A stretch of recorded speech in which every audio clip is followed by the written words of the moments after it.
Baik, terima kasih Bang Karni. Bismillahirrahmanirrahim. Untuk mengawali diskusi kita hari ini, saya tegaskan bahwa kasus ijazah palsu itu bukan domain privat Pak Roy Suryo dan kawan-kawan, tapi ini adalah persoalan publik, persoalan kebangsaan dan kenegarawanan, sehingga siapapun boleh bertindak untuk dan atas nama persoalan ini, mendiskusikannya dalam rangka untuk mencari kebenaran. Akan tetapi dalam kasus ini tidak ada satu orang pun punya wewenang bertindak untuk dan atas nama siapapun untuk menarasikan perdamaian jika pada akhirnya kedamaian tadi hanya untuk menutupi kebohongan, kedustaan, ketidakjujuran, apalagi ingin mengubur sejarah kelam soal ijazah palsu ini menjadi legasi sejarah yang memilukan bagi generasi selanjutnya. Kalau itu soal utang piutang, udahlah cincai nggak apa-apa, udah utang lu saya lunasi, dah kita anggap gak ada udang, selesai, gak ada masalah. Tapi ini bukan soal ansih perkara private antara dua orang. Nah, ini perkara kenegarawanan karena ijazah itu bukanlah milik orang biasa, tetapi seorang yang menjabat presiden 2 periode, bahkan menjadi kepala daerah 2 daerah, dan karena jabatan itulah kebijakan-kebijakan itu masih kita rasakan sampai hari ini. Misalnya, pilu sekali Bang Karni saya mendengar kabar ada otoritas negara dalam negara mewujud dalam satu bandara tanpa ada negara yang mengontrolnya. Dan ini tidak mungkin terjadi di era Prabowo Subianto hari ini. Ini bagian dari legasi kebijakan dari seseorang yang mustahil menjadi presiden kalau dia tidak punya ijazah. Dan saya juga ingin menghimbau kepada segenap pihak untuk bisa meluaskan perspektif pandangan soal advokasi, tidak ansih soal litigasi. Kami mendapat mandat dari Pak Roy Suryo dan kawan-kawan itu baik bertindak di dalam pengadilan maupun di luar pengadilan. Makanya di kami itu ada 2 divisi Bang Karni. Divisi litigasi itu koordinatornya Bang Petrus Celestinos. Kebetulan saya yang diamanahi sebagai koordinator non litigasi. Sehingga soal damai itu sebenarnya bukan baru pertama kali disuarakan oleh saudara Faisal Assegaf. Bahkan sejak sebelum laporan pun saudara Joko Widodo berusaha mengintimidasi anak dari bangsa ini, bagian dari warga negara, untuk mencari kebenaran tentang pertanyaan-pertanyaan yang selama ini menjadi soalan publik, yang itu sudah memangsa 2 anak bangsa, Bambang Tri dan Gus Dur. Tapi itu tidak dibungkam. Misalnya somasi sudah dilayangkan kuasa hukum Joko Widodo untuk diam. Tapi apakah kemudian dengan somasi itu Pak Roy Suryo diam, tidak melanjutkan penelitian, masalah ijazah palsu itu menjadi selesai? Oh tidak. Dan ternyata ancaman itu dilanjutkan dan seolah-olah kebenaran itu akan bungkam manakala meminjam otoritas kepolisian menjadi laporan polisi, jadilah penyelidikan, naik menjadi penyidikan, dan di ujung ada orang-orang yang punya deposit akal sangat kecil menganggap ketika status tersangka itu bisa menekan orang sehingga bisa mendamaikan al-haq dengan al-batil. Gak bisa. Karena hari ini soalan yang hari ini kita diskusikan itu ingin dijawab dan diketahui oleh masyarakat tentang kebenarannya seperti apa. Bukan cincainya, bukan damainya, bukan 86-nya, bukan. Lalu apa kewenangan kita mendamaikan persoalan yang sebenarnya bukan tupoksi kita? Lalu kita, istilah orang Jawa itu, wong legan golek momongan. Nggak tahu sangkut pautnya, nggak ada kepentingannya, tiba-tiba menjadi pihak yang seolah-olah akan melerai. Oke teman-teman, kembali lagi bersama saya di channel ini. Mari kita saksikan bagaimana tanggapan ataupun komentar para netizen tentang cuplikan video tersebut. Jadi teman-teman, kali ini kita menyaksikan bagaimana para termul Jokowi disikat terus. Nah, jadi teman-teman, kata mereka di sini itu Pak Hosinuddin luar biasa cerdas, berani dan jujur demi bangsa dan negara Indonesia, demi maju ke depan. Nah, Pak Hosinuddin ini memang luar biasa ya.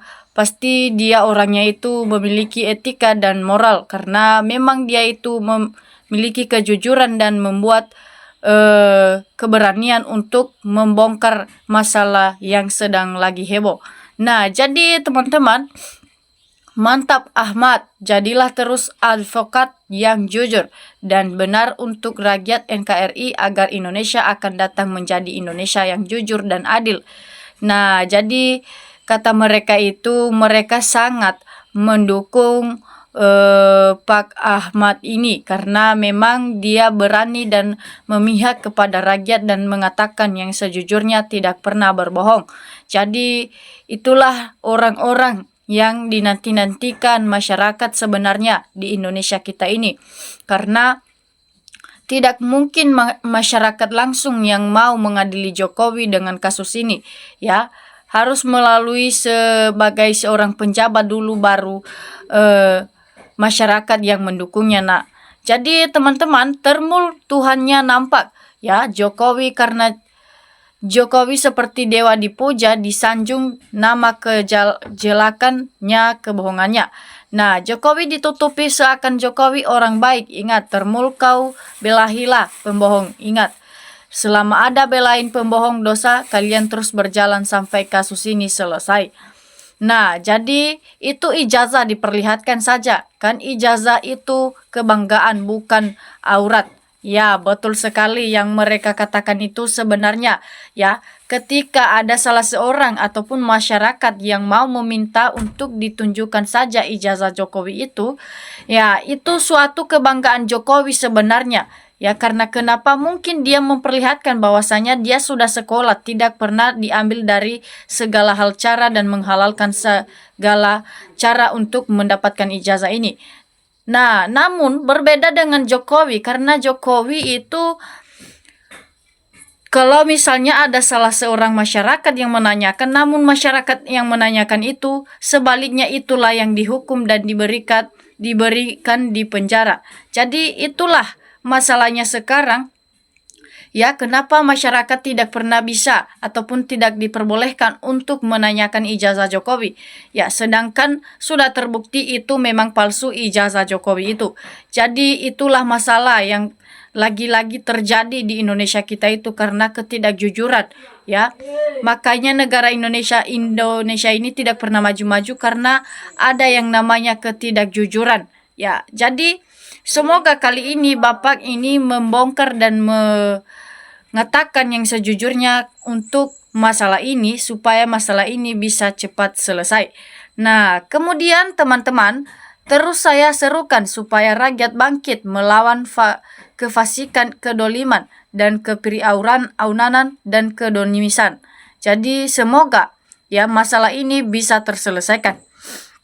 Nah, kemudian teman-teman, Mas Suryo semangat harus diusut tuntas kebohongan Jokowi ini karena dia itu penipu ulung jadi harus diusut sampai ketahuan kalau Jokowi itu penipu karena sudah banyak bukti yang ada.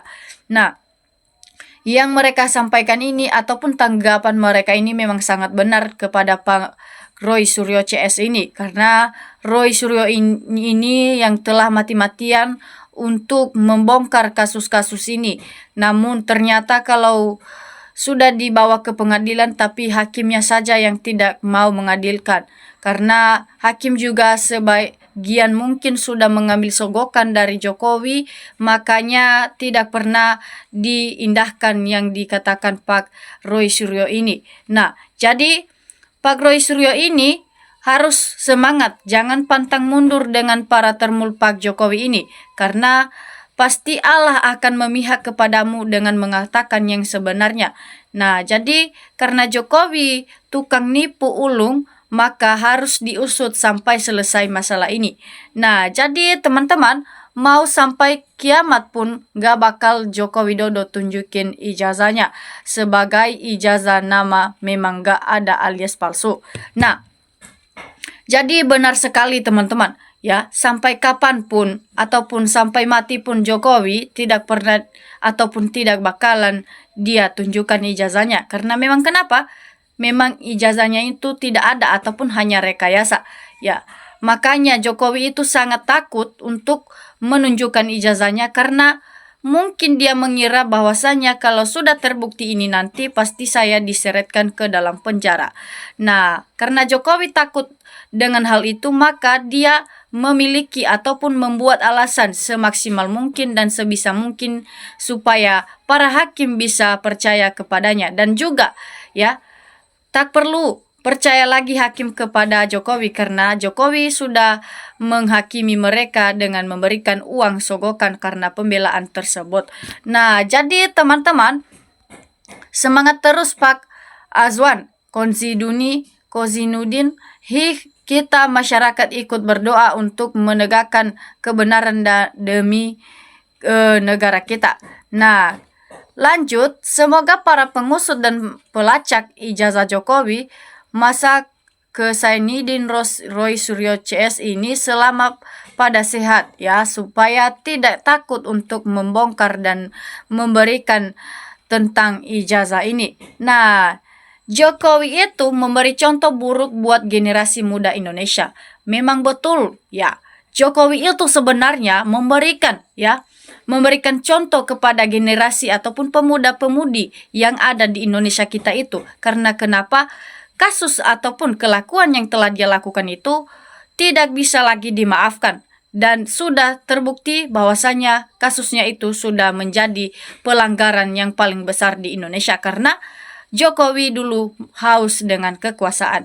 Nah, jadi supaya para pemuda yang ada di Indonesia ataupun generasi muda yang ada di Indonesia kita itu tidak mengikuti hal yang telah dilakukan Jokowi, maka diadili.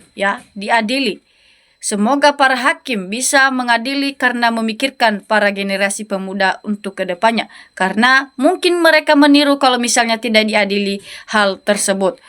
Karena mereka mengira bahwasanya bisa-bisa saja kita memakai ijazah palsu, sedangkan presiden kita dulu ataupun presiden ke-7 saja memakai ijazah palsu. Jadi marilah kita menghindari hal itu supaya bisa diadili Jokowi dan tidak dicontohkan lagi kepada masyarakat. Nah, kemudian Termul cuci tangan mencari mangsa menuduh partai lain agar tambah gaduh sengaja dibikin ribut oleh Termul. Nah, Termul ini memanglah sangat cerdas